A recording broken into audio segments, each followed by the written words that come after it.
Doctor Zakir Hussain Bharat के एक ऐसे अजीम शख्स का नाम है जिसने अपना पूरा जीवन तालीम के लिए वक्फ कर दिया।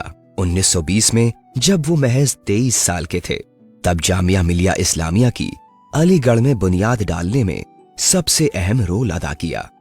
1926 के दौर में जब जामिया मिलिया इस्लामिया बंद होने की हालत पर पहुंच गई तो जाकिर हुसैन ने कहा, मैं और मेरे कुछ साथी जामिया की खिदमत के लिए अपनी जिंदगी वक्फ करने के लिए तैयार है।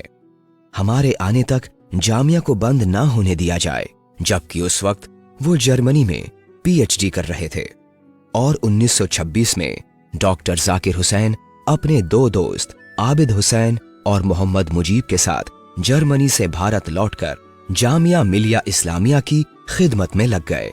डॉक्टर जाकिर हुसैन 29 साल की उम्र में 1926 में जामिया मिलिया इस्लामिया के वाइस चांसलर बने और 1948 तक इस पद पर रहे। इस दौरान भारत में अब्दुल मजीद ख्वाजा के साथ पूरे भारत का दौरा कर जामिया मिलिया इस्लामिया के लिए चंदा जमा किया और उसके लिए ओखला में अलग से जमीन खरीदी। 1 मार्च 1935 को जामिया के सबसे छोटे छात्र अब्दुल अजीज के हाथों ओखला में जामिया मिलिया इस्लामिया की पहली बिल्डिंग की बुनियाद रखी गई। जामिया के सबसे छोटे बच्चे के हाथों नींव रखवाने का ये आइडिया डॉक्टर जाकिर हुसैन का ही था। जाकिर हुसैन का ये आइडिया गांधी जी को भी खूब पसंद आया। प्राइमरी एजुकेशन की मुहिम चलाई और 40 की दिहाई में हिंदुस्तानी तालीमी संघ के जलसों में लगातार सक्रिय रहे। इसके बाद दिसंबर 1948 को इंडियन यूनिवर्सिटीज कमीशन के मेंबर बने। भारत के बंटवारे के बाद जब अलीगढ़ मुस्लिम यूनिवर्सिटी बंद होने की हालत में पहुंच गई तब उसे बचाने के लिए वहां गए और नवंबर 1948 से सितंबर 1956 तक वहां के वाइस चांसलर रहे।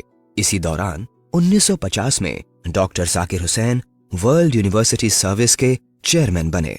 1957 में बिहार के गवर्नर बनाकर भेजे गए। इस तरह से वो खुद ब खुद पटना यूनिवर्सिटी के चांसलर बन गए, क्योंकि पटना यूनिवर्सिटी का चांसलर बिहार का गवर्नर होता है। वहां भी वो लगातार शिक्षा के लिए काम करते रहे। उन्होंने नेत्राहाट स्कूल से लेकर खुदा बख्श लाइब्रेरी के फरोग के लिए निजी तौर पर इंटरेस्ट लिया। देसना की तारीखी अल इस्लाह लाइब्रेरी की किताबें उन्हीं की वजह से बच पाईं। 1962 तक डॉक्टर जाकिर हुसैन पटना यूनिवर्सिटी के चांसलर और बिहार के गवर्नर रहे और फिर 13 मई 1962 को भारत के दूसरे उपराष्ट्रपति बने। शिक्षा से जुड़े प्रोग्राम में लगातार जाते रहे। फिर 1963 में जामिया मिलिया इस्लामिया के चांसलर बने और इसी पद पर रहते हुए 13 मई 1967 को भारत के राष्ट्रपति बने और अपनी आखिरी सांस तक भारत के राष्ट्रपति और जामिया मिलिया इस्लामिया के चांसलर के पद पर रहे। 3 मई 1969 को डॉक्टर जाकिर हुसैन का इंतकाल हुआ और उन्हें उनके बनाए हुए इदारे जामिया मिलिया इस्लामिया में दफन कर दिया गया।